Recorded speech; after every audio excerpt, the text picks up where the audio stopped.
We are back on the Rational Boomer podcast. Hopefully, your day is going well. It is Thursday, and we're very fortunate today. We have a guest, as we commonly do, and this time it is Eric, analytical Iowan.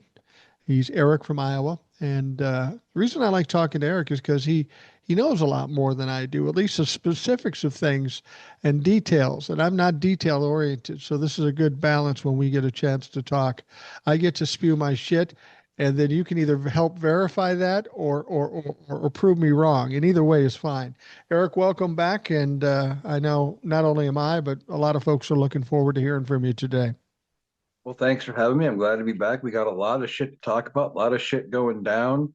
Seems like every day is about a month long with this administration. At least that's what it feels like. Yeah, it gets very tiring, and I think a lot of people are saying that there's a lot of fatigue out there dealing with scandals or just crazy shit or possible wars. This is every day we get up, and there's always some kind of trial or tribulation, and we're always all stressing.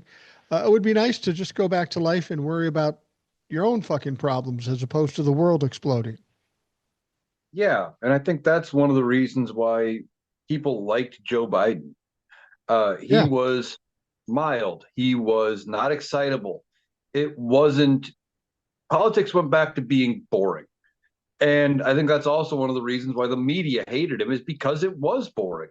Donald Yeah. Trump brings in this excitement, and every day there's fucked up shit to talk about. I mean, I go through the news feed and I could probably find 15 stories a day to do TikToks and videos on because there's so much. It's hard to get through it all. Well, it's exactly right. And people say to me, how are you able to do so many TikToks every day? Not fucking hard. I could do twice as many if I wasn't lazy. But yeah, there's always plenty of material to be found. And it was boring during Biden. It was also very boring for 8 years under Obama. And it was kind of a nice relief where we could just focus on our lives and live our lives and not worry about the world imploding. But that's not been the case during Donald Trump's first term or now his second term, and even back and forth during Biden's term. Biden didn't cause any problems, but Donald Trump continued to, even though he wasn't president. Probably the first thing we should talk about is this military masterclass that Donald Trump put on over in Iran. That whole thing seemed to me that Donald Trump, there was no strategic planning here. It was all just an emotional response to Donald Trump being slighted or disrespected, and he's trying to prove how tough he is. And he goes out and he bombs Iran. It kind of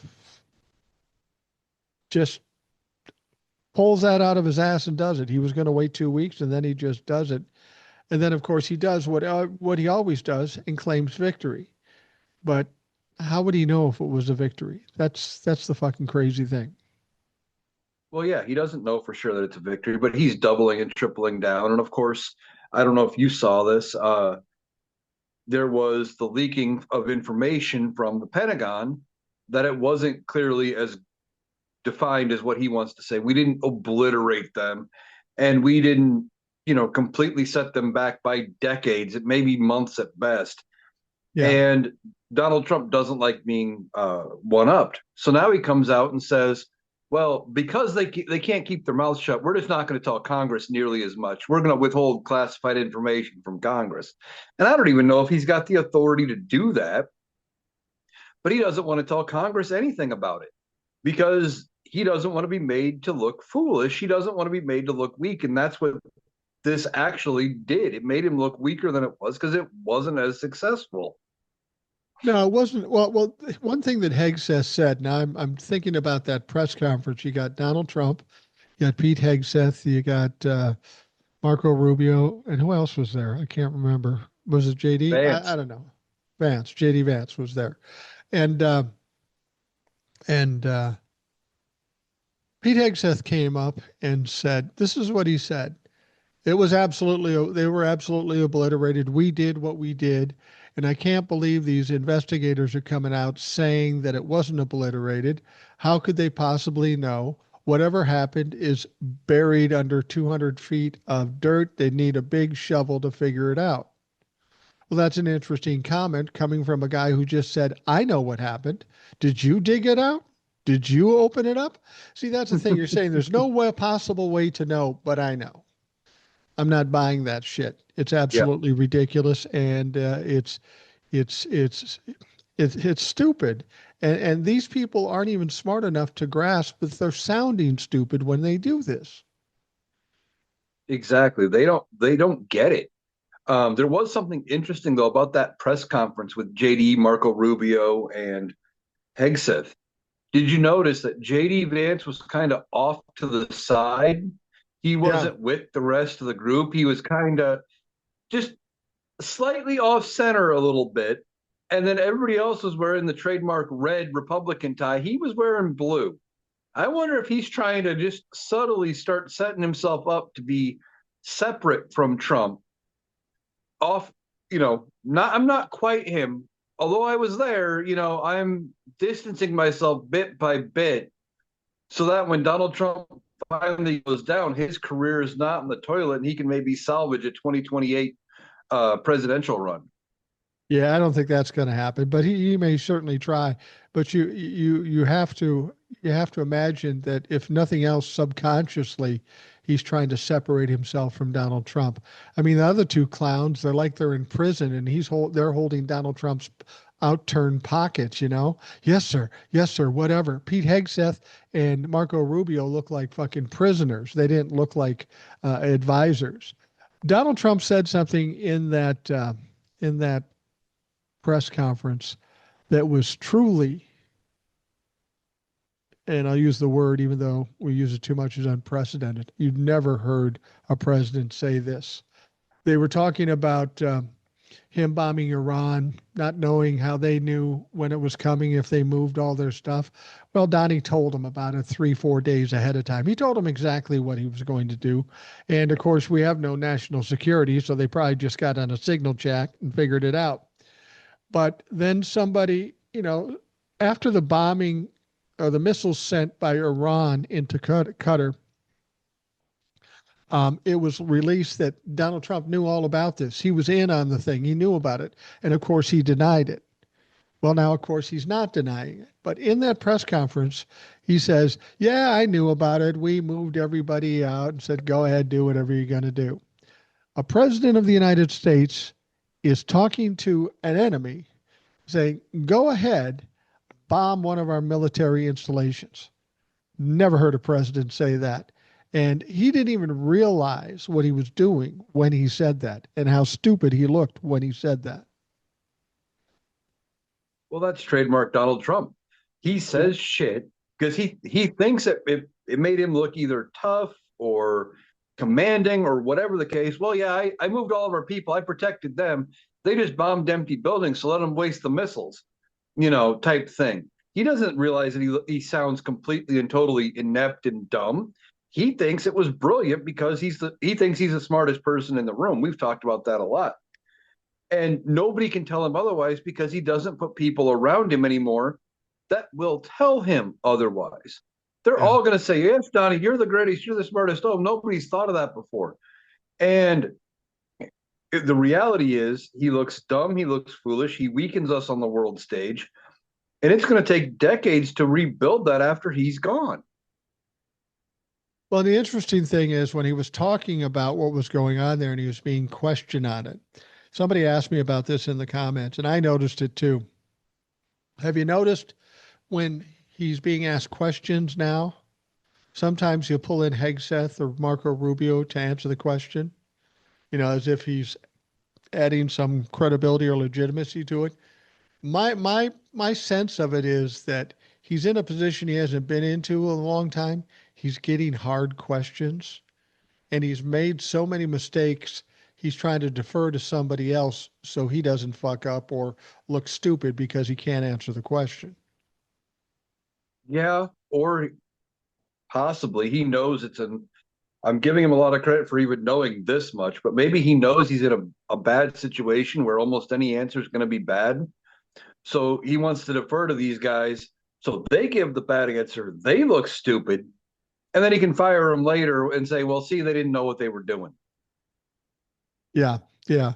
Don't you get the sense though when he announced permanent and eternal ceasefire, and then of course Iran bombs Israel and so forth back and forth. Donald Trump comes on television as he's going to his flight to go to NATO, and he looks like he's pretty much unraveled. He's upset because the worst possible thing could have happened to him. He was embarrassed. He was caught cold, red-handed, and he said those two countries have been fighting so long, they don't know what the fuck they're doing.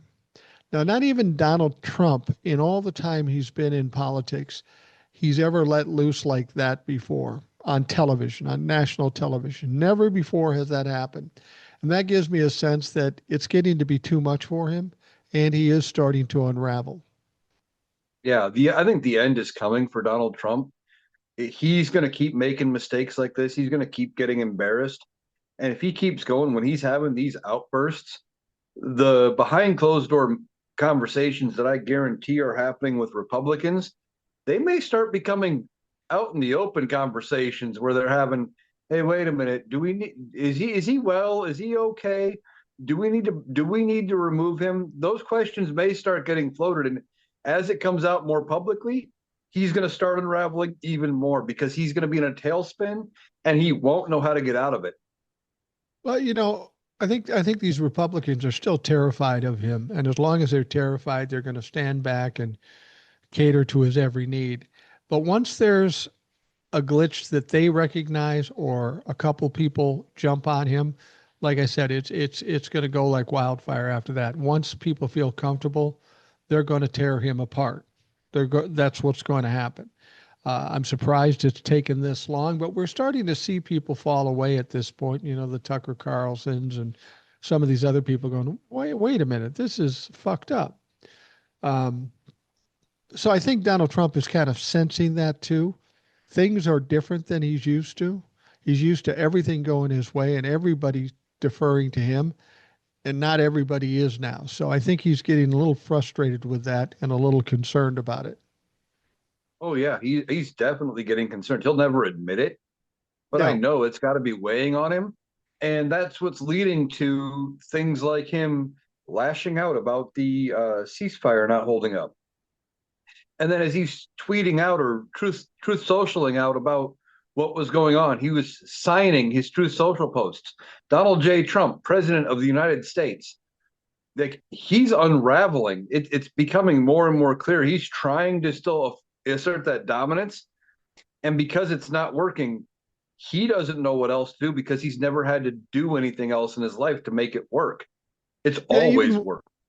yeah, and even when it didn't work, somebody covered for him and fixed it for him. But there is nobody that can fix it now. Um, the thing about it is, I've always said Donald Trump will always fuck up. That's the one thing you can be guaranteed. He will fuck it up one way or another. And to be honest with you, with the ceasefire thing and with this bombing thing, uh, he could have gotten through this without any problems. With the ceasefire, if he said, "Yep, we're talking now," instead of saying, "We got a ceasefire, I win, I'm the hero," if he would have said, "Look, we're talking now. They're not fighting at the moment. Hopefully, we've got a ceasefire. We're working on it, and everything hopefully will be good. We'll be doing everything we can to do it." If he would have said that, people would have said, "Okay, that's just the way it goes." But he has to come out and says ceasefire, and people dislike this guy so much they are desperate to find when he's wrong and shove it in his face. So he did it to himself. And the same thing would have been said with the bombing. If he would have came out and said, "We bombed," and been honest and said, "Look, we won't know for like a month or so exactly how well we did, but we feel like we did what we're supposed to do, and the satellite pictures tell us some things too, but we got to hold on and wait." But he can't do that. He's got to be the winner, and he's got to be the winner right now, and he's got to get the adulation. And by doing that, he fucked himself on this. He can't win either one of these things now. Oh yeah, exactly. And he had to come out, be the tough guy, be the hero, be the winner. And then he tries to say, "Well, see, I deserve the Nobel Peace Prize for what I just did." No, no, you don't. You don't. you don't get to bomb a country and say, "Give me the peace prize." That isn't how that works. Um, but he had to be the winner. But nobody around him is cognitive enough or strong enough or whatever to convince him to take the high road and do say things that would be politically beneficial. Hey, you'll look like a winner if you just say, "Hey, you know what? It's going to take a little bit for us to get the final answer, and it looks like we succeeded." But he can't do that. His ego won't allow him to, and we're seeing how bad he needs to feed that ego almost hourly at this point. It is Yeah. going to destroy him. And did you see the other thing? I think we talked about it on the live about the mission that left out of Missouri headed toward Guam. Yeah. Yeah, they flew a separate mission going the complete opposite direction to make it look like we were doing one thing. And there was some information that got out from the Pentagon that was to distract Donald Trump so he didn't know the exact plans of what was going on because they were afraid he was going to put them out on social media and fuck it up. The Pentagon was worried the commander in chief was going to fuck us.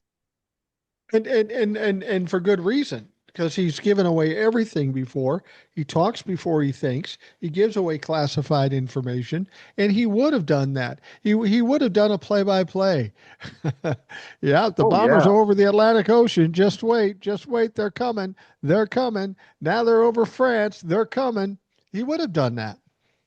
Oh, he definitely would have because he doesn't have the impulse control necessary to delay any of that anymore. Because he thinks it makes him look tough, it makes him look strong, when in reality, he looks ridiculous. And the rest of the world laughs at him. It's not like the first term where he had potential for 4 more years. They've seen this pony show before. Yeah. They know what he's up to. The world leaders are just like, okay, this guy's a dumb fuck. We know how big of a dumb fuck he is. It's not an act, and they know how to deal with him at this point. The one thing he said about he was questioned about this thing with Iran and Israel. Um, Understand something. Obama signed a deal with uh, Iran or Iran to not do nuclear weapons. We would go in there and we'd check it out, and it was working. As soon as Donald Trump gets in, he's got to tear that thing up. Why would Donald Trump even think to tear that up? I have an idea. Bibi Netanyahu, as long as that's in force, he's got no argument with Iran, and he needs that war to stay in power. So he talks to Donald Trump about tearing it up. Oh, it's a terrible thing. Donald Trump didn't even read it. Terrible thing, giving them the opportunity to get in this little kerfuffle with Iran. But now that they went in there and they bombed, whether it had effect or not, Donald Trump is telling people, well, the war's over. The war is over. And he said in his press conference, he says, I was walking on stage today and I talked to um, Marco Rubio. And he said, regarding Iran, do you think we should get something in writing about that? You think we should just write something up and have them sign it? You mean like the agreement you tore up? Of course you need something in writing, you dumb fuck. He's under the impression that because he bombed them, they're so terrified that they will shake in their shoes if Donald Trump looks their way. He has no Oh, clue what this whole no. thing is about. And he said this war is ended now. It's all over. I wrapped it up. Israel and Iran are going to fight no more because he dropped some bombs. I'm sorry he's going to be disappointed because this war, these arguments, these skirmishes have been going on for 60 years, 70 years. So, yeah, don't get too excited about having the war over. It's going to start up again. Oh, it probably will start up again at some point and probably soon. Well, sooner rather than later. But what Donald Trump doesn't realize is, yeah, you need something in writing. You look like a fool for not doing this. No, they don't cower from you, just like everything you just said. But I think you're maybe slightly wrong about one thing, and What's that's that? he didn't tear up the agreement because Netanyahu told him to. I think he did it for a much simpler reason. I think I know where The you're going black with this, man, but the black man was the one who signed it, so clearly it's got to go away. Can't let anybody else have their name on something.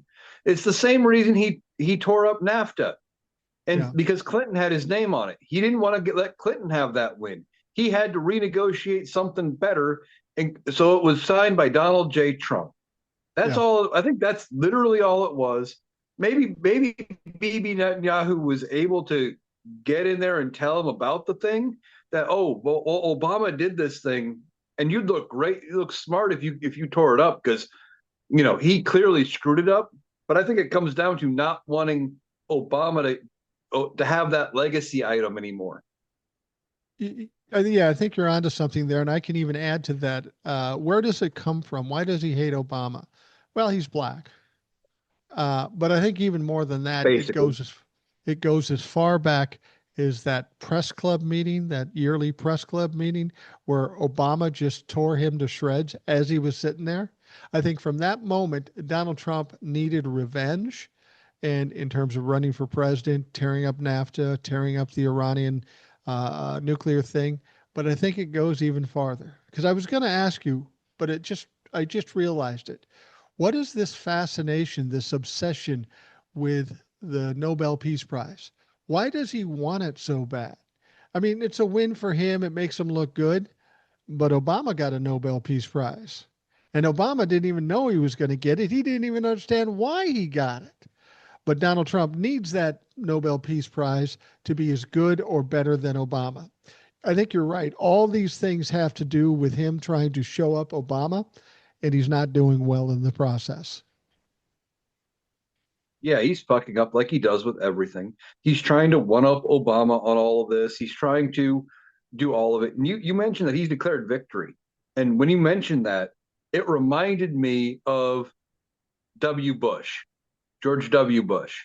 Yeah, yeah. What was it like? I can't remember. It was during his second term, I think, where he was talking about the war in it was either Iraq or Afghanistan, when he's on the ship and he declared victory on that ship.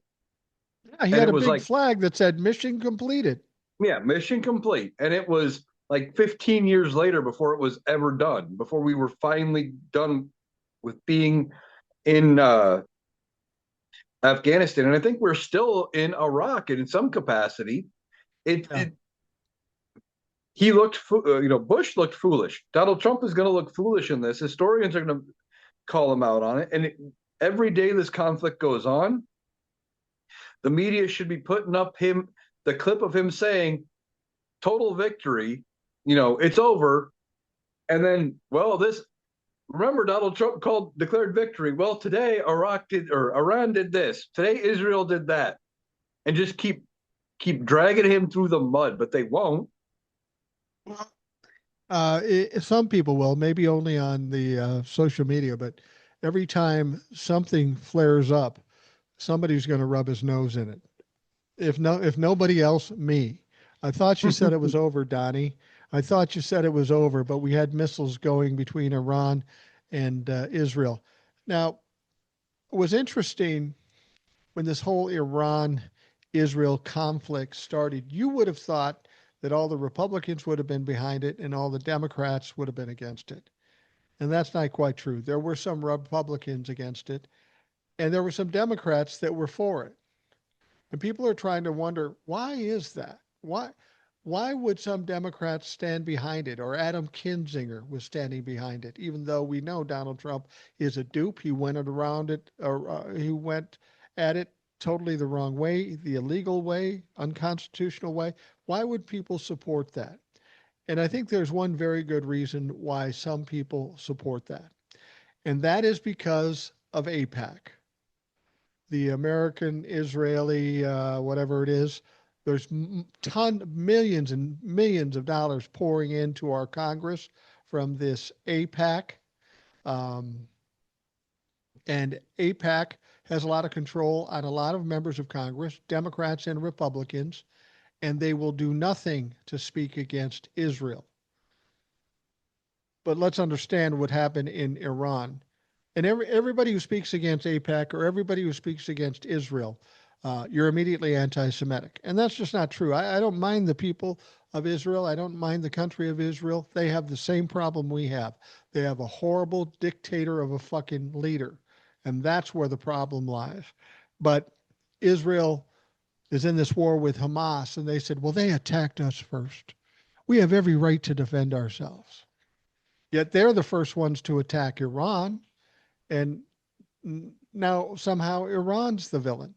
Make no mistake, Iran is a shitty, terroristic place. I hope they get all their nuclear weapons blown up.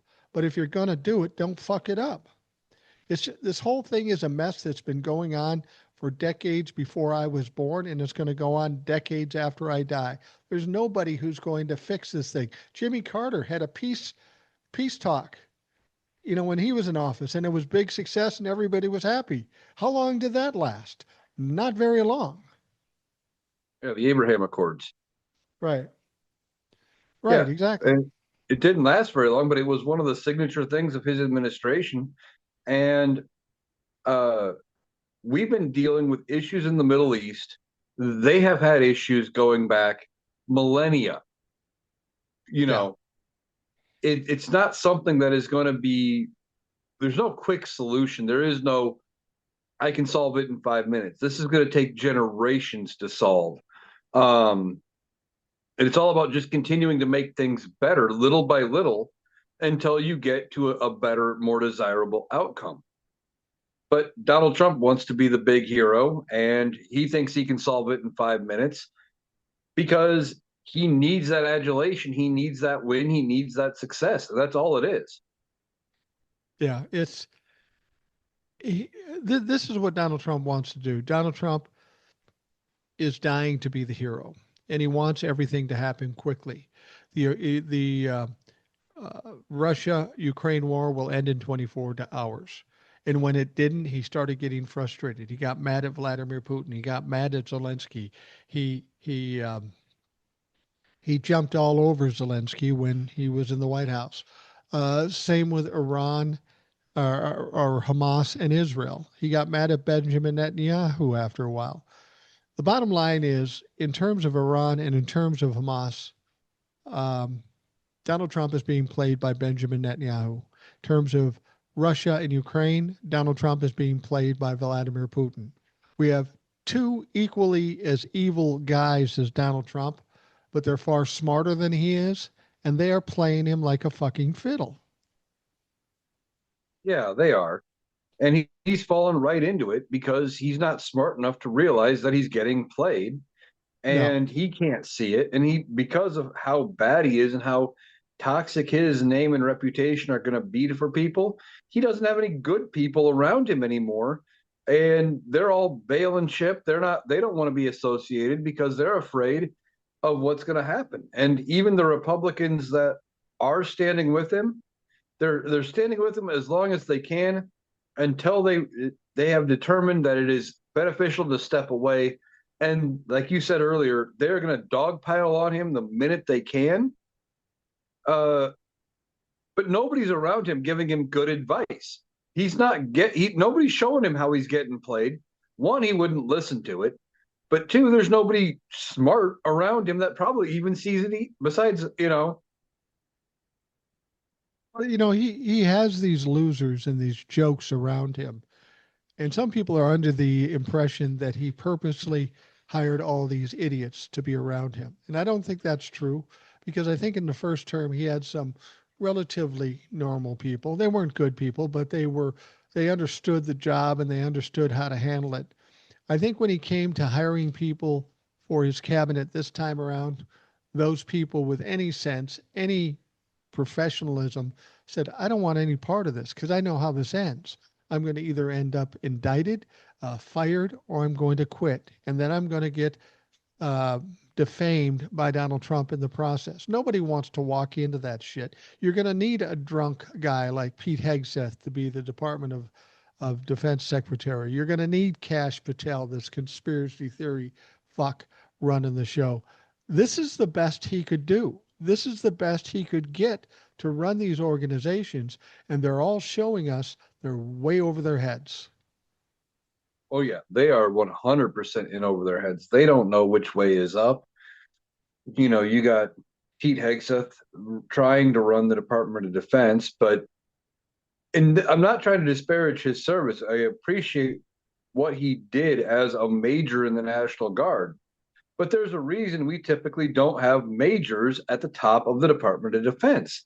The Right. position, while sometimes ending up as a civilian, it typically ends up with somebody who is general, admiral, something. You need that experience to be qualified at what you're doing, and he doesn't have it. You have Linda McMahon, who has no background in education, running the Department of Education because it was the only person who would take the position. Because at this point, I mean, she's married to Vince McMahon, and he's going through all of his bullshit. How much more could this hurt her? But her reputation. They're not thinking about what the outcomes could be. They're the only ones left willing to take the jobs. Well, they're all in these positions for one reason and one reason only: ego. They thought, oh, I'll be in charge. It'll be great. It'll be great. And I can just do what Donald Trump does and golf 45% of the time. But once they get in there, they realize there's some operational duties that they have to do just to keep the motherfucking place running. Like with Pete Hegseth, you got a guy who was a major in the military. So the fuck what? Running the Department of Defense is an administrative job.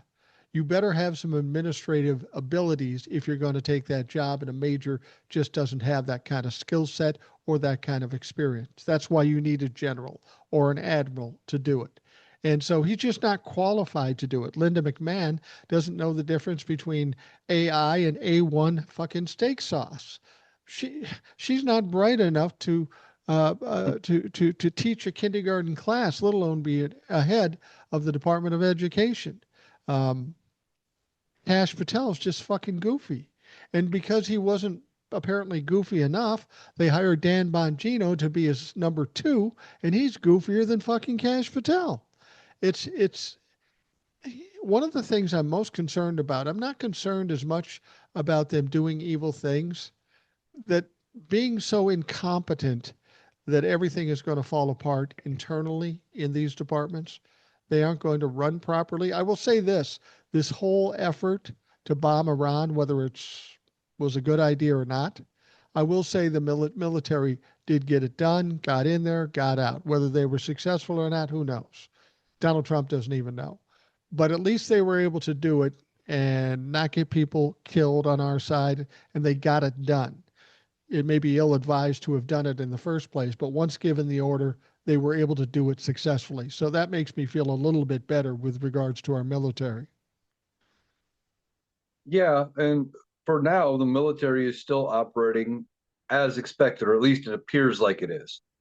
We'll have to see down the road. Hopefully, we won't need to deal with it in any sort of another major conflict. But how bad is it getting fucked up all the way around? Because they're letting people go. They're holding withholding promotions. They're not moving this person. They're holding it out against this person for something because they're not loyal enough to Donald Trump, whatever the case may be. Everything along the way, like you said, they're going to fuck everything up administratively. It is going to take a long time to get these people back in doing things the right way. That whoever comes in after Donald Trump has their work cut out for them as president to fix all of it. And it's not going to be an easy task, but unfortunately, they're going to be held to try to fix it in like 24 hours or something ridiculous. And it's just not going to be feasible. No, it's not. I heard some people talking, people always like to go toward the conspiracy theories. And I guess if you lay it out the way it all happened, you can understand why somebody might think that way. But some people are saying this whole thing with Iran was a setup. And they say that because Donald Trump basically tipped them off before he bombed them. And then when they sent missiles to Qatar, um, he knew about it in advance. And the premise is that the reason Donald Trump wanted to do this is because he was trying to distract and get a little momentum behind him so he can get this fucked up bill passed.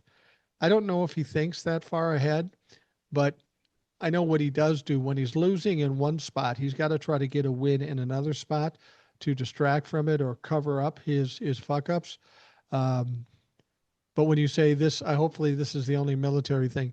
I don't think it will be because Donald Trump is constantly trying to juggle his situation, and every time he fails, which is every time, he needs to do something else to make himself look like the hero. He can't go through a whole day looking like a fucking loser. He just physically cannot stomach that.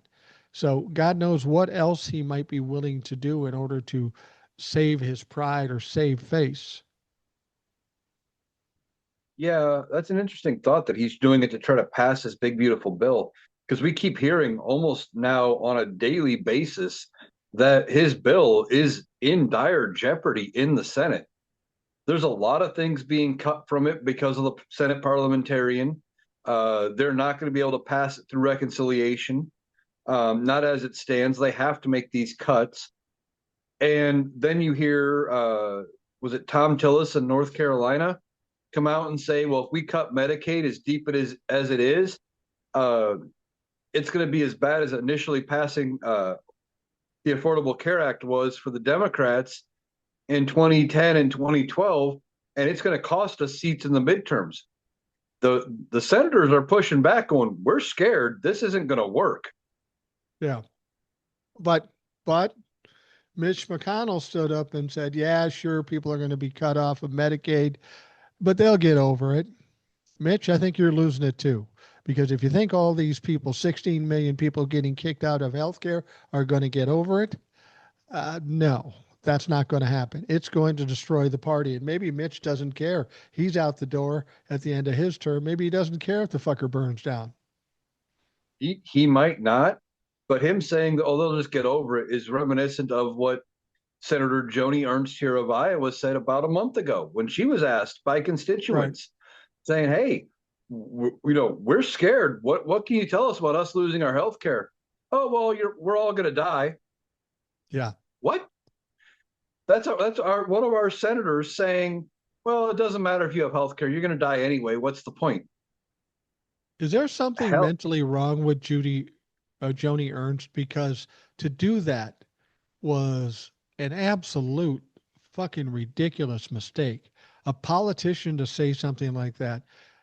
I don't even know how you're arrogant enough to say something like that and think you're going to win with that comment.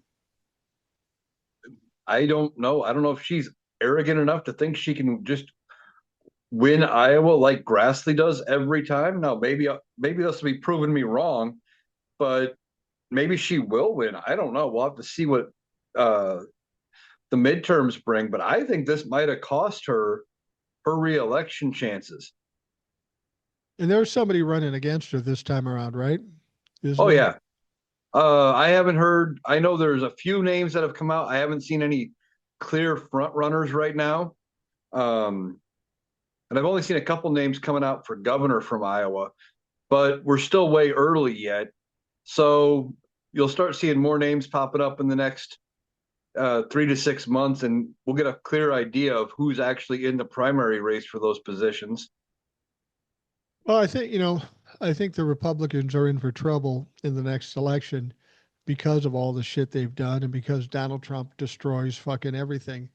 But I think the Democrats need to sit up and take notice too. We had this mayoral primary for the Democratic Party in New York City, and Andrew Cuomo was running. Fucking dirty old man, corrupt piece of shit. And he was running against a guy, 33-year-old Muslim guy, Zoran Mondami. And Mondami kicks his ass. And people are freaking out. And the people that should freak out are the establishment Democrats, the people like Pelosi, like Schumer, like all these people, because this should be a red flag to them that people are getting tired of the standard fare, of the status quo, and they're looking for alternatives. That's what they did when they elected Donald Trump in 2016. They were looking for something different than politics as usual. And that one, it's just a mayor's race, and he hasn't won the race yet.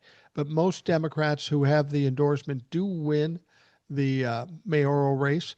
And Democrats are freaking out about this. They're probably more worried about it than the Republicans, although Donald Trump is freaking out a little bit, and he's trying to call out Mondami and claim he's a communist and all this other stuff. It's just it's silly and it's sad. Yeah, this should definitely be a wake up call. Although uh, Cuomo isn't a good guy, he's got a lot of No, issues and a lot of skeletons in his closet. Um, th- Somebody should have gotten to that guy.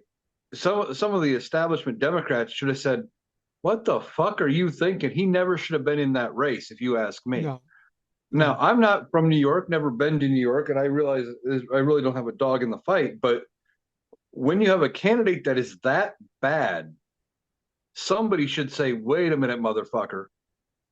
You got too much going on here. We want to win this race. We need to run somebody else."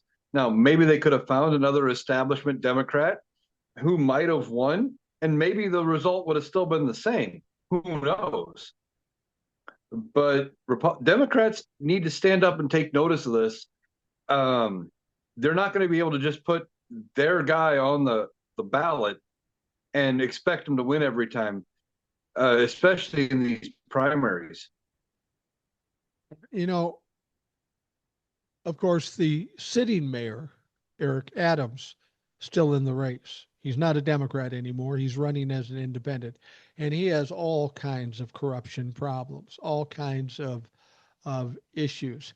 And I saw something today. I have a good friend on the on TikTok. He's been on the show many times. Won't be silent. He's a Jewish gay man who lives in Beverly Hills, California. Great guy. I love the guy. But he did a video where he said he was upset that Mondami won.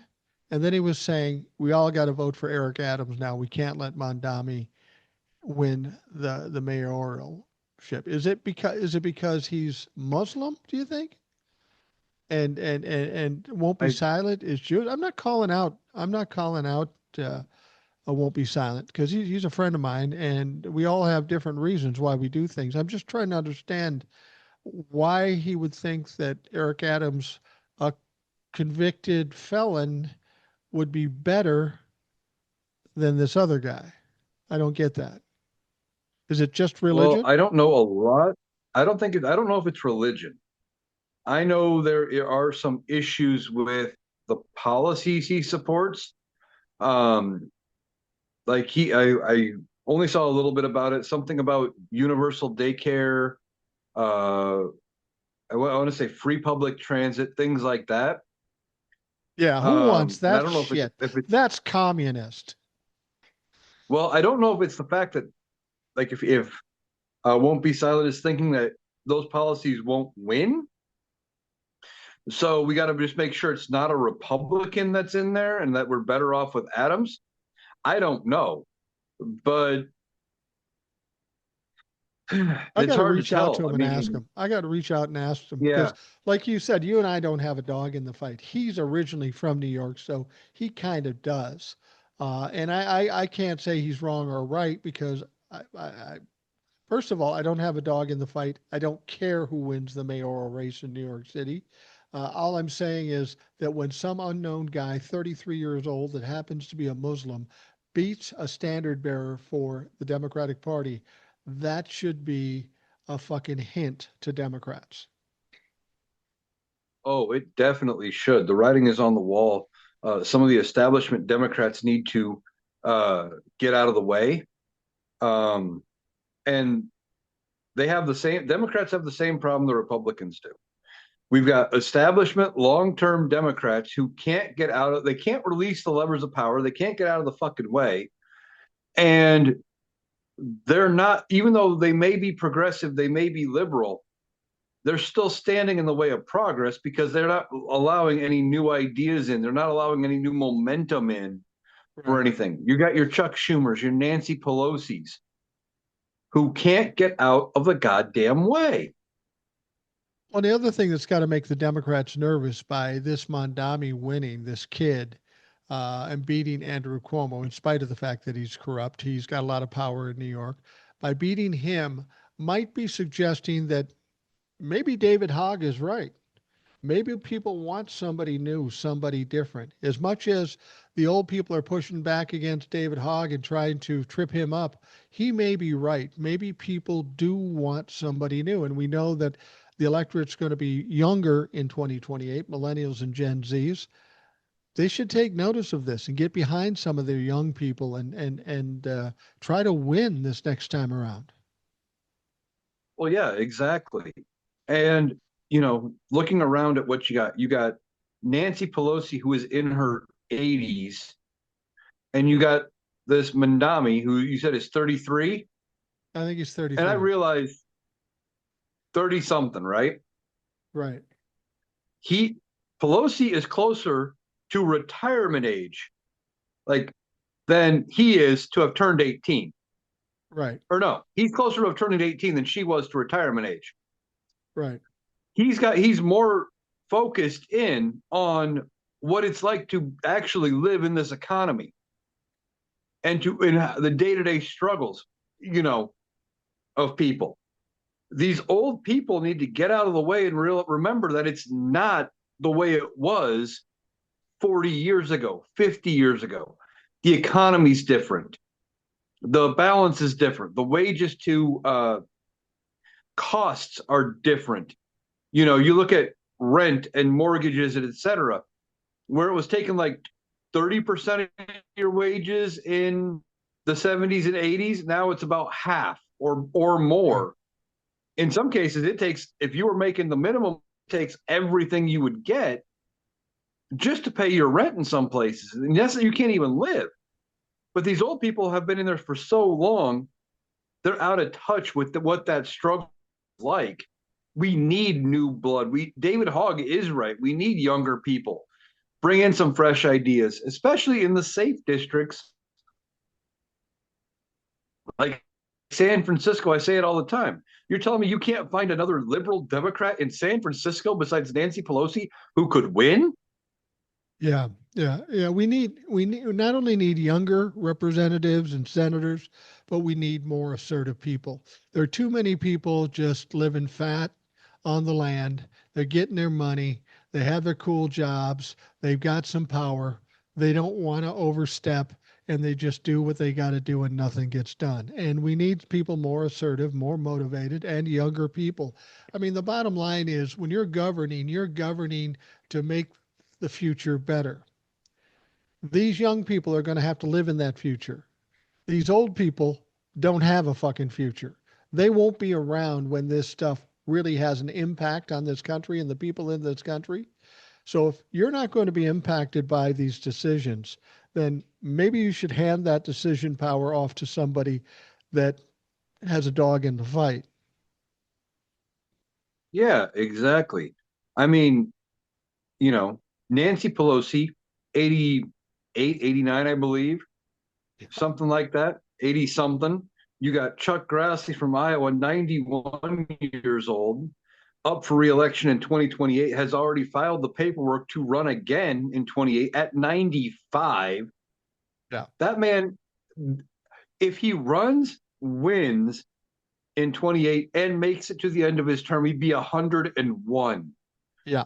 He'd be at risk of collapsing and dying just from age at that point. Any day he's in that term, he's at risk for that now, just by virtue of being 91. Although he seems to be in pretty good health. The point is, like you say, they don't have a long future, but yet they're still making decisions that are going to have 40, 50, 60-year reaches down the road. It's ridiculous. They need to let the levers of power go and embrace people even younger than myself. And a perfect example is that you got all these old people deciding whether Roe v. Wade should be legal or not, and they can no longer procreate. They can't have fucking kids. Why should they have any say in this at all? Yeah, exactly. They don't have a dog in that fight anymore. Sure, they have people in their lives that I'm sure they're thinking about, that they care about, that, their kids, their grandkids, or what have you. But the decision should be left to those people now. Let the generation that has to deal with it make the decisions. I'm not convinced Republicans are thinking about their kids and grandkids. If they were, they wouldn't be doing these things with this budget and abortion and all those things. It's all about power for them now, what I can get now. If they were thinking about their kids and grandkids, they'd be behaving a lot differently. I just don't think they give a fuck. They only care about what's good for them right now. Yeah, you might be right. I'm reminded of a George Carlin bit. Republicans don't care, or pro-lifers don't care about children. They love you when you're preborn, but if you're pre-K, you're fucked. They want live babies to grow up to be dead soldiers. Right, right. Well, That was a that's George Carlin bit, and it still holds true. it does. And George Carlin was kind of a prophet. And what I appreciated about George Carlin when he was saying the things he said, it isn't like it is today. I mean, I can say the things I say and get away with it, but in the 60s and 70s, he was stirring some shit back then, and I'm sure he got a lot of kickback when he was saying this from network television to radio stations to the general public. He was really kind of ahead of his time when he said the things he said, and now you can play that back today. It's like the Buffalo Springfield song, "Hey Stop, What's That Sound?" It's a song that kind of hits home today with all that's going on, and it's the same for George Carlin. Everything he's saying hits home perfectly today. So he was kind of prophetic. Oh, he was. And, while it's funny, but it's also true. And I think that's what makes it even funnier in a way, is because he's calling it like it is Yeah. and being able to point out exactly the way it is. And unfortunately, it seems to be that that's the way Republicans and conservatives right now are. They care about the unborn, but do we want to feed kids in school? Nope, that's socialism. Do we want to make sure kids can go to school without getting shot up? Nope, can't do that. Second Amendment. It's ridiculous. They don't care about the actual kids once they're here until they get to be about draftable age or military age. Or if they happen to have parents that are immigrants, they'll swoop them up off the street and send them to some foreign country. These people don't care about other people. They certainly don't care about children. They care about the Bible and whatever perverted way they've twisted what the Bible says to fit their narrative. These are sick people. These are mentally ill people, and they keep procreating and they keep spreading around the country. And it's getting frustrating, especially since now they want to insert religion into politics when clearly that wasn't the intention. But they pervert the Constitution too and saying, well, that's not what they meant. Everybody who was our forefathers were Christians. Not true. Not true at all. But they will lie. They don't hesitate to lie, even though they can be proven wrong in an instant. Yeah, John Adams said in, oh, what was it?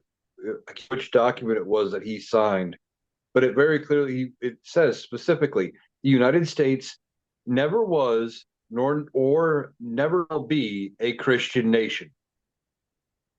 Right. And he was one of our founding. Take it from the horse's mouth, I guess. Well, and people are frightened by that. Well, what do you mean we're not a Christian organization? What difference does it make if we are? It doesn't. It's kind of like the whole LGBTQ thing. My wife and I were talking about it, and everybody's so worried about what people's sex lives are. And we were talking about it, and they say, it's funny. We have a lot of friends that are heterosexual, but we don't know anything about their sex lives. We don't know what the fuck they do behind closed doors. Moreover, we don't care. So why do we care about the LGBTQ folks? It makes no sense. And again, it goes back to religion. Oh, God says it's an abomination. Well, that can be debated. I'm not a theologian. I don't understand. I haven't read every inch of the Bible, but people go back and forth on this thing. We have bigger issues to worry about other than what people do in their personal lives. We have economy, we have wars, we have people being marginalized. We have people starving in our cities. And we want to worry about what people do between consenting adults behind their closed doors. I don't fucking get it. I don't know why you need to stick your nose in other people's problems. It's because, well, I think part of it is for some of them anyway, is they grew up in a environment where not being heterosexual was demonized. And for some of them, it's they may have had those thoughts or whatever, but they had to keep it hidden because God forbid that they come out as different. And they're so worried about being accepted in their little area and their bubble that clearly they must, uh, you know, everybody, we've got to all be the same in order to be accepted. And that's not the case. You can be pretty much like you said. What difference does it make as long as it's two consenting adults? Who cares? I don't care. In fact, I wish I've got some friends that are in the LGBTQ spectrum, and quite honestly, I wish they would share a lot less than what they share. Like, okay, I've Yeah. heard enough. I don't want to hear anymore. You know, uh, it shouldn't matter, but they seem to think it does. And I think some of them are also afraid, especially with the trans community, that they're worried that they're going to be attracted to somebody who is trans, and because they can't grasp this yes or no or the spectrum of things that are in the LGBTQ, that to them it's either you are gay or you're not gay, and you're heterosexual. So clearly, if I'm attracted to a trans person, that makes me gay. And again, they want to fit in, so that makes them different, and they don't like it. It's all about acceptance to them because their worldview is so fragile, and their needing to fit in is so great. I think that's a big chunk of it anyway. I think there are people, especially in the Republican Party, after hearing that when they get together for their get together for the RNC and Grinder goes down because it's overloaded. I think there are a lot of people on the Republican side that maybe are part of the LGBTQ community. They hate themselves for it because God says they're going to hell. And so the way they think they can go against it is by fighting against it and being mean and vicious toward their own people. Now, I don't want to mention any names, Mike Johnson, Lindsey Graham, and Josh Hawley, but it, it, the fact of the matter is, it's intriguing that we've got a lot of repressed people on the Republican side that just can't own up to who they are. And not that it would make any difference. I mean, if you have a problem being a Republican and being gay, then be a Democrat. Be a fucking yeah, Democrat. Because you know what? You'll exactly. be Which accepted. party? Yeah. Exactly. Which parties come on Buttigieg. over? Who's more like than Buttigieg? Yeah, and he's one of the people we've talked about numerous times as potentially being up there as a possible candidate in 2028 for the Democratic Party. Right. I would love to see it. I that's the Democrats would be more than happy to welcome these people in. And speaking of switching parties, we were talking about this before we went on here. Right. Uh, I don't remember the name of the podcast, but Senator Lisa Murkowski of Alaska was on a podcast, and she was asked about the possibility of switching parties. And she hinted that she's aware it's a possibility, that it's an option. And depending on how the Democrats do in the midterms, she may become an independent who caucuses with the Democrats. She wouldn't be a Democrat, but she'd be like Bernie Sanders. And Yeah. she was saying that if the Democrats pick up 3 seats, she might flip. Well, it sounds to me like she wants to still be on whatever side's in the majority, but if she's willing to flip in the midterms and give the Democrats the majority in the Senate, I'm all for it. Yeah. I think, honestly, I think just to save their asses, you might see more than Murkowski doing that, maybe in the House and maybe in the Senate. If the Republicans crash and burn like it looks like they're going to, they're either going to try to have to wait to rise from the ashes or save their ass by switching sides because the Republican Party will be absolutely hated when some of these things come to pass, the economy, the deportations, all the shit that they're doing. It's not going to be a great place to be, the Republican Party. And if they want to continue to be politicians, that may be their only option. Maybe they become independent. We may end up with a lot more independence than we've ever had before. Very well possible, and they could side with the Democrats for a little while until the Republicans figure their shit out, and then maybe they switch back. Who knows? We'll have to see how that all plays out. But the fact that you have potentially one of the first cracks forming in the Republican Party, very publicly saying, "Well, I might switch parties and be to an independent and caucus with the Democrats." It's very telling that some of them are already seeing the writing on the wall, and it's affecting their reelection chances.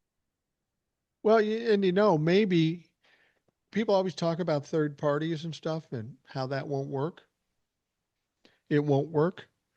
But we may get a host of independents that may end up having a certain amount of control from the Democrats and the Republicans, because the Democrats have some things to kick about their party too, and they may get tired of it. Imagine that, being an independent and being able to vote for the right thing, the good thing, as opposed to what your PACs and what your party tell you you must vote for, even if you don't want to. That might become more appealing, the independent aspect of it. It won't be a third party, but it will have some power. Yeah, it might. And I've talked about it several times on this show. One thing I want to mention about being or a third potential party. Everyone gets so focused, especially at the presidential time. Oh, we should vote third party. We should vote third party.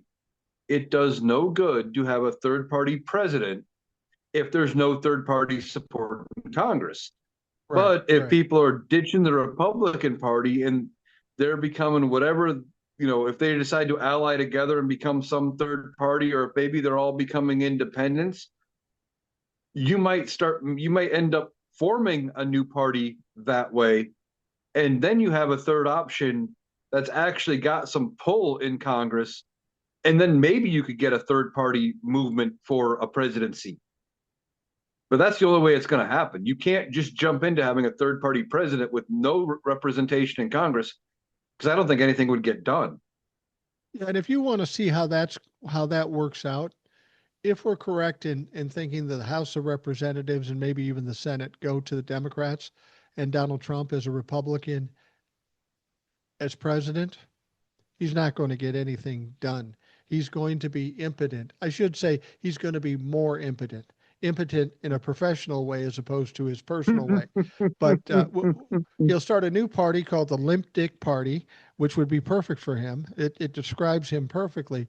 But if the Democrats get power in the House and the Senate, absolutely zero will get done. And we were talking about some of these hearings, and we'll kind of go into that. But basically, if that happens, people are going to say, oh my God, Democrats are in control. We'll get things done. No, you're not going to get anything done, because unless you have a supermajority, the ability to beat a veto, Donald Trump will not sign anything, and he will veto everything Congress passes as long as it's Democratic. He will absolutely do that. So, what we're going to probably see is day in and day out investigations, hearings, questioning, and it's going to be an absolute pounding of the Republican Party for 2 years. Yeah, you're probably right about the only things that will get passed ultimately, I think, if Democrats get the House and the Senate, would be budget. They Yeah. would pass probably just continuing resolutions. I doubt it would be anything big. But they would be able to keep at least the government funded and open, you would think. Uh, and especially if they have both chambers and they can pass something and it's sitting on Donald Trump's desk, any government shutdown would be on his at his feet, not on Congress. Right. So I could see Republicans trying to side around his veto just to keep government functioning, and he's going to hate that. He is going to be so weak the second half of his term if the Democrats have the House and the Senate. And of course, there's always the off chance that he could get impeached Yeah, again. But absolutely. if they don't have a supermajority or enough Republicans willing to break party lines in the Senate, it's not going to matter. Well, let me ask you this, though. If under the tutelage of Donald Trump, they lose the House and the Senate, might that be enough of an impetus to impeach the motherfucker over and above all the other fucked up shit he's doing? He's pretty much destroyed the party. taken away all control from them, and he's largely responsible for it, that might be even more reason for Republicans to step over and impeach the motherfucker. I think it really is going to depend on what the map looks like after the election. Yeah, that's true. If the Democrats end up holding it by 2, 3 seats in the House, and say they only get to 50 with Lisa Murkowski flipping sides to just give them control of the Senate and they can barely get anything done, maybe not. If Democrats get the Senate by, if they flip 6, 7, 8 seats in the Senate and Lisa Murkowski flips, and they take the House by 30 or 40 seats, then, if it's a bloodbath like it could be politically, there's a chance that they end up flipping sides and actually voting to remove him. Well, there was talk too that even at this moment in time, there might be enough Republicans in the Senate that would vote to impeach him. So after a bloodbath in the 2026 midterm elections, there might even be more Republicans that are saying, "All right, nothing he can do for us anymore. He lost the House and the Senate. Let's blow this fucker out." I think that's feasible. Yeah, that is feasible. Now, I did want to touch on there was a vote. What was it? Was it Monday, Tuesday? Monday. There was a vote. I think on articles of impeachment brought forward by Al Green about the Iran thing, and it was tabled. It was put off, kicked down the road for later. 128 Democrats sided with the Republicans to not move forward with trying to impeach Donald Trump. And my take on that is that these Democrats looked at the writing on the wall and said, wait a minute, we don't have the votes in the Senate to convict him. If we move forward, this is a losing venture. They might not have even had all of the votes in the House necessary No. to pass the articles. So like, okay, those 128 Democrats just said, we're going to table this so we can come back to it later. Let's Right. try to get the votes together. I think it was all strategy. Now, some people are saying, well, if it was going to fail anyway, why not at least try to bring it forward? And I think that was because if all Democrats would have sided with it, just enough Republicans would have voted for it to bring it up for a vote and then would have killed it completely and said, well, see, we already voted on that. We're done. And then they couldn't bring it back up later. I think this was just strategy so they could bring it up later on, leave it as an option, and they're working behind the scenes trying to get these votes together. Yeah, I think you're right. I think if they voted and it lost, then it was out the window and they'd have to come up with something else. By tabling it, they have something that they can come back to. And I looked at the 128 names that voted against the impeachment. And again, I don't know that they voted against the impeachment. They voted to table it, right? Yeah. They didn't say, no, we don't want to impeach him. We just want to table it. Among those names were some pretty prominent Democrats like Jamie Raskin. So if Jamie Raskin, I do trust, and I know he wants him impeached.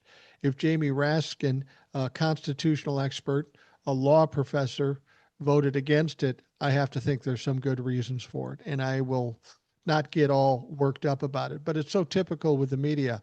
128 people voted against impeaching Donald Trump. We've got to get rid of them. There's more to the story, and you have to fucking look into it before you just react like Donald Trump. Exactly. And I saw some creators that I like were including Aaron Parnas. He said the same thing. The 128 Democrats sided with Republicans to vote against impeaching Donald Trump. And one of the few times he's been wrong. He Yeah. didn't give the whole story. And I don't know if that was because he was trying to get the story out there as fast as he possibly could and didn't have all the details, hadn't thought it through. But we need to not get so worked up and sensationalized that we screw ourselves over and still lose the fight. Yeah. You're a creator, I'm a creator, and one of the things you've got to be careful about. Sometimes you'll be reading along and you'll read a headline and maybe a little bit of the body of the story. You'll go, God, that's a great story. I got to get that out. That's a great story. I got to get that out. But if you do that, sometimes you make a mistake. And some people are so caught up in either getting views or followers, or they're just excited about the story, they just do it. And then they have to fucking walk it back. I try not to do that. That whole story I didn't even talk about because when I heard 128 members of the Democratic Party voted to not impeach Donald Trump, I knew there was more to the story. And then when I looked at the list of the people who said to table it, well, then I heard that it was tabled, not that they didn't want to impeach him.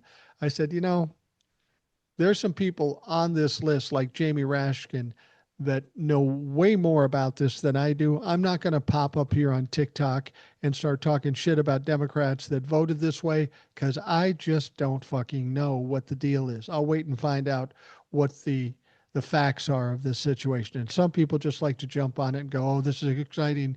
We should be pissed off at the Democrats." We should be pissed off at the Democrats, but on this instance, there's more to the story. Yeah, exactly. There's plenty of reason to be pissed at the Democrats. They're fucking us. They fucked us over repeatedly. There's so much more they could have done throughout the years that they could have gotten something accomplished. But right now we're in the position we're in. We need to play the hands that were dealt, and let's win the fight first. Get Donald Trump and the Republicans in check, and then we can worry about cleaning up our own house. Well, and I think that's the one thing that people make the mistake with. They're a lot like Donald Trump in the sense that we need the big win. We need Donald Trump gone. We need control of the House and Senate, and we need to start fixing things right now. Unfortunately, that's not the way things work. We need to go a step at a time. We need to win in the midterms. We need to keep fighting in the streets like we've been doing, and it's not going to happen quickly. And when we finally do get the power in the House and the Senate and the presidency, don't think they're going to be able to turn it around in a week because it's not going to happen. This much damage is going to take at least years to get it done. And you're going to have to fucking be patient with whoever you put in that position. If they don't magically fix everything the moment they enter office, you're asking too much. It's just not going to work that way. I wish it would, but it's not. Right. And expecting them to fix everything magically day one leads to things like what Donald Trump is currently doing. All of the executive orders that are blatantly illegal, blatantly unconstitutional. We don't need to be doing that on our side of the aisle. We need to go about doing things the right way, pass legislation. You can do some things with executive order, sure, but let's get it. Let's get the midterms through. We put the check against Donald Trump so he can get nothing accomplished, and then move into the 2028 election, keeping Congress, and set up a Democratic president with a chance to actually get some stuff done. Yeah. And then we get things accomplished. We move on. We move forward. Um, and you fix as much as you can. And I think the Democrats will have to get some major stuff accomplished, something to at least show there's progress after the 2028 election to maintain that momentum going into that next set of midterms. And I think that was one of the things that hurt the Democrats. They also, in the midterms of for Joe Biden in 22, they need to crow about their successes. Whoever the president is, I don't care if it's not as if you don't think it's as big of a deal. Do not just say, "Well, my success is going to stand on its own." Talk about that shit. Brag it up a little bit. Maybe not to the level of Donald Trump and declare major victories over something small, but at least be talking about what the good things you are accomplishing so it looks like you're doing something.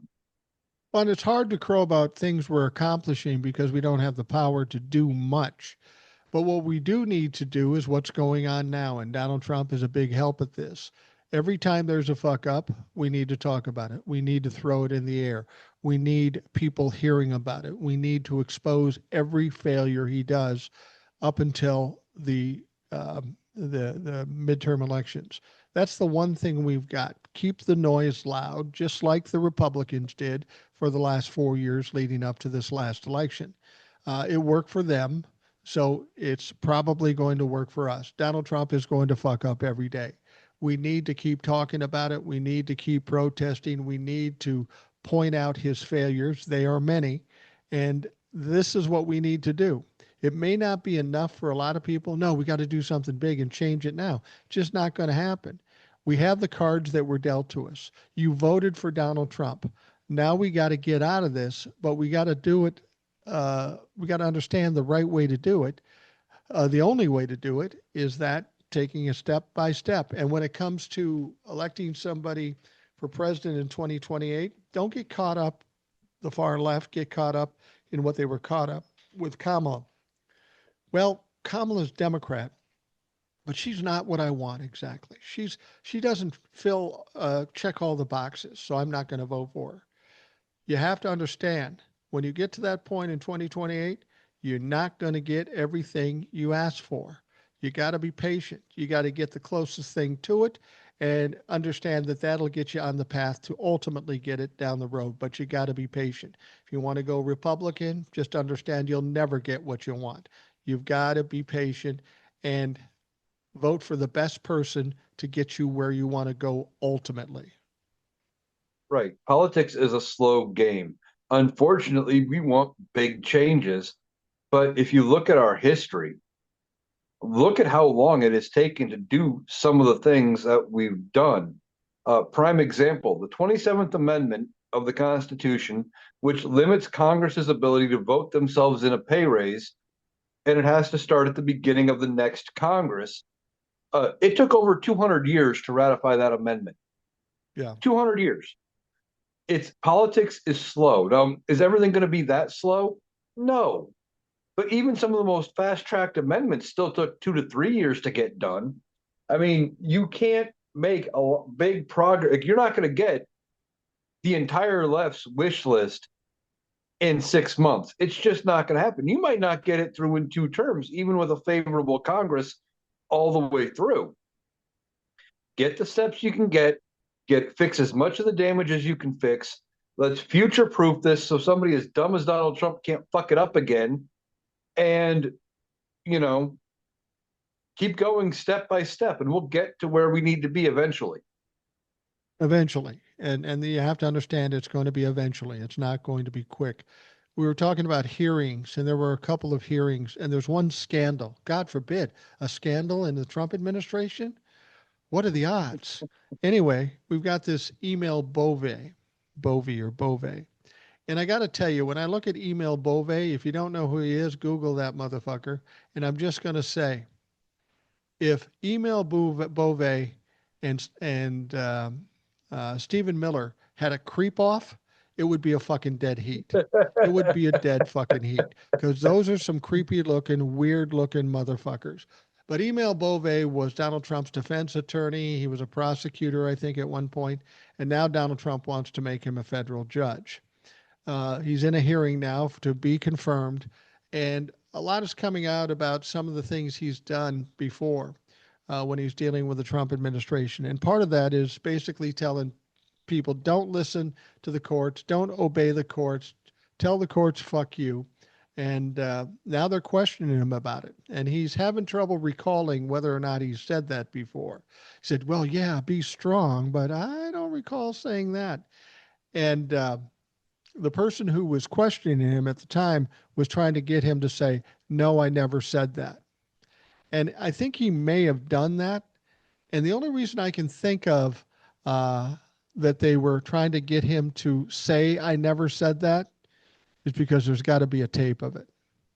Oh, This I bet whistleblower, there is. this whistleblower just didn't say, oh, I heard this, so you may be able to do this. They're hitting it pretty hard, so they must have some legitimate evidence of it. And we're going to hear that come out at some point, I'm pretty sure. Yeah, I'm betting you will.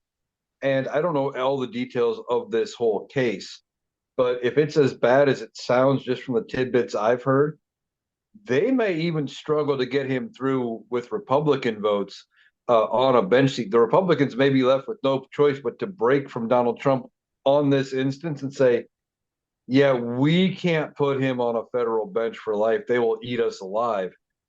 And if they do put him on a federal bench, he is that bad, and there is a tape of him saying defy the courts, just like Joni Ernst saying, well, we're all going to die.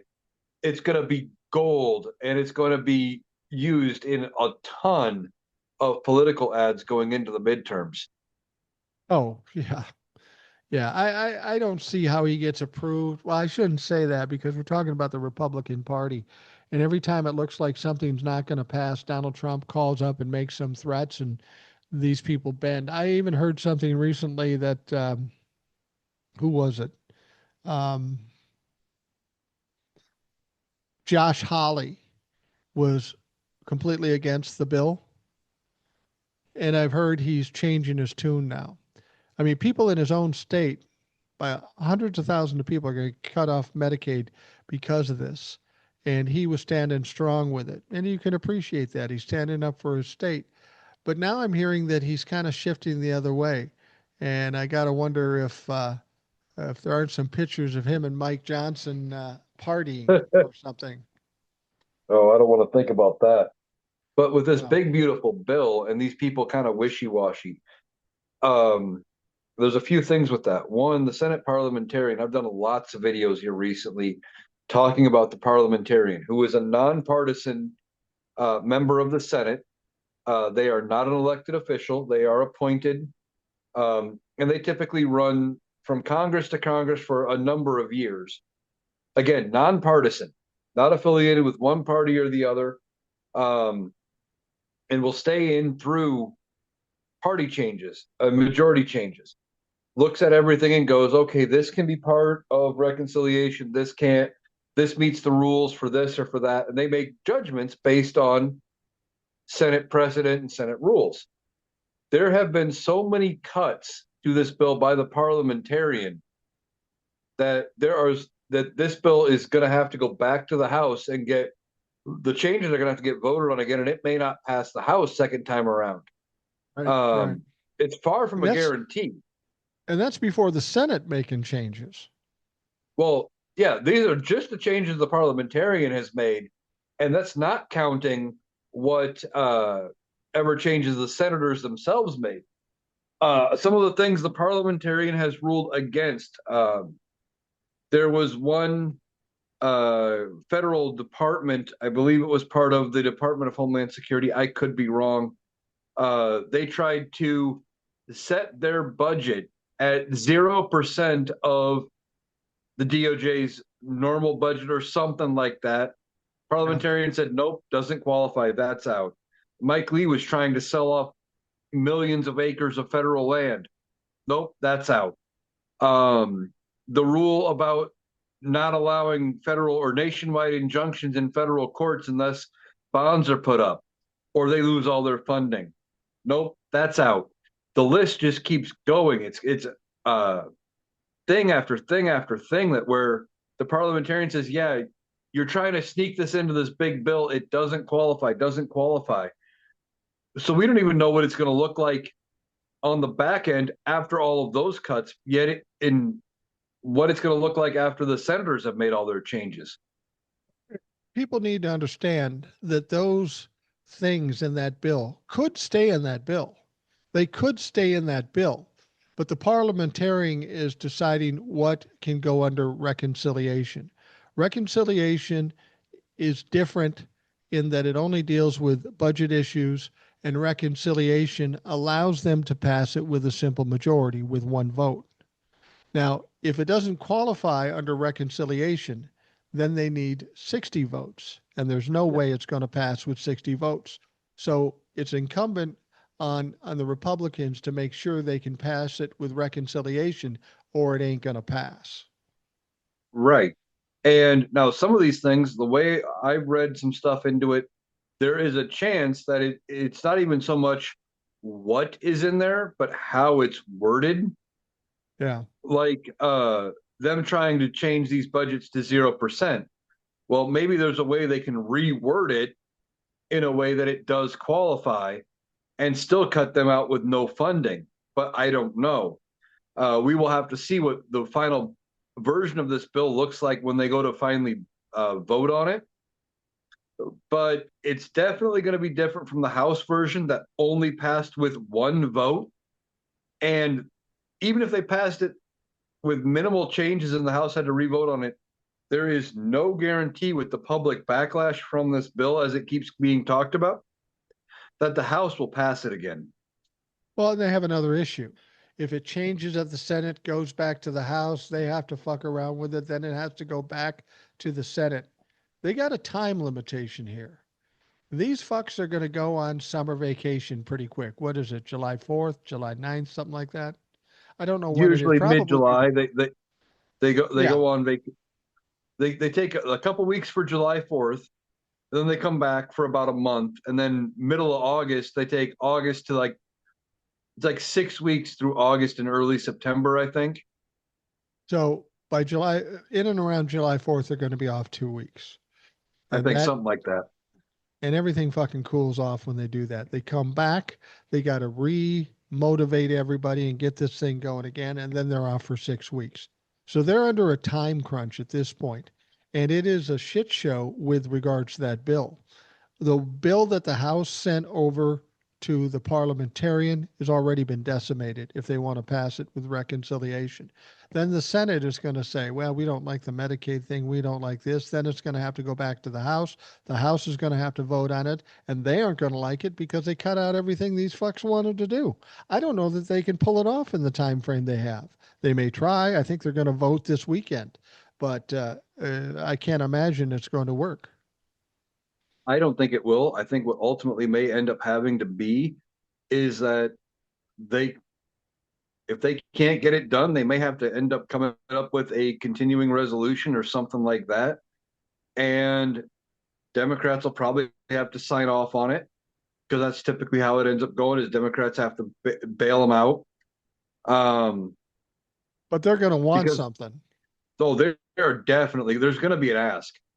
There's going to probably be several asks from the Democrats, and whatever they're going to get something on the back end of it, whether it's protections for no more Doge cuts or something. There will be something in there that's going to be big enough that Democrats sign off on it. Absolutely. Absolutely. I want to talk briefly about these hearings. We had Pam Bondi in a committee hearing or a House hearing or whatever. And this woman, you would presume she has some intelligence. She was the Attorney General of Florida. She's a lawyer. Now she's the Attorney General of the United States of America. And she was asked some pretty simple questions. And her strategy was the same that Donald Trump is: don't answer the question and attack. This guy, this representative, was from Oregon, and he was asking about her wanting to protect this country from foreign enemies and foreign investment, looking for some sway with the president of the United States. So he brought up this little dinner they had, this secret dinner with all these foreign entities coming in and paying Donald Trump money, literally paying Donald Trump money for favors. We even had somebody come out and say, that's why I did it. I gave him 2 million. I'm going to give him 20 million because I need some favors from the president. And this guy was from some foreign country. He asked her about that. She wouldn't answer it. She diverted, she distracted, and then she started talking about all the crime in Oregon.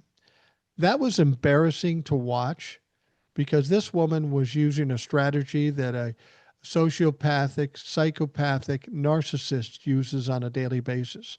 And that's all she had to argue this point. Yeah, they don't have substance that they're not on the right side of a lot of things. And because they don't have any substance, they don't have any facts or anything to back up what they claim, all they can do is be loud and be on the attack. Right. And that seems to work. It's well, it works within the minds of certain people anyway. But it makes them look foolish in these hearings, and they get ate alive, and they're too dumb to even realize how bad they're getting ate alive. Well, and the funny thing about Pam Bondi, too, she went through her hearing, got her ass handed to her, made to look stupid. But then Bove came in, email Bove, the guy that's trying to be confirmed as a federal judge. She showed up for that to do too as some support. Hey, take a hint, motherfucker. You got your ass kicked. Email Bove has got enough problems without having a loser come in and try to back him up. Yeah, that's just it. But they're too egocentric or what have you. maybe they've drank the Kool-Aid. They don't realize they're on the losing side. They think they're coming out smelling like roses, and it is ridiculous. And I just have one hint or one bit of advice for Pam Bondi. When Richard Nixon was president and went through all his criminal activity, which pales in comparison to Donald Trump, his attorney general went to fucking jail. Mitchell. He went to jail. So, Pam, if you think you're safe, I'd be careful because you're doing some fucked up shit. And once other people get power and you're no longer attorney general, you may be on the wrong end of a fucking prosecution. Well, yeah, that's probably exactly what's going to happen. I mean, I wish we could have the Nixon era Republicans back. They would have had Donald Trump and his entire administration out on its ass, quick, fast, and in a hurry. All of them would have been impeached, removed, and settled without a second thought. I mean, Nixon and Watergate pales in comparison to the everyday issues coming out of this administration. And I miss the days when George W. Bush was the dumbest person we had sitting in the Oval Office. Absolutely. Absolutely. I mean, I wish all Donald Trump did was put a bug in the DNC offices and then lied about it. I wish that's all we had to worry about. And when that happened, I was a kid, in my teens when that all went down. But that was huge. That was a huge story. I was talking about the situation with Emil Bove and how he was telling his staff not to pay attention to the courts and just tell them to fuck you. That would have been the biggest story of the year in this country, if not for all the other ridiculous bullshit that Donald Trump is doing. That's a minor story by comparison. And that's the difference between now and say the 70s, because what Richard Nixon did was relatively minor, but still egregious because he was the president of the United States. He should be held to a higher standard, and that's why he was forced to resign.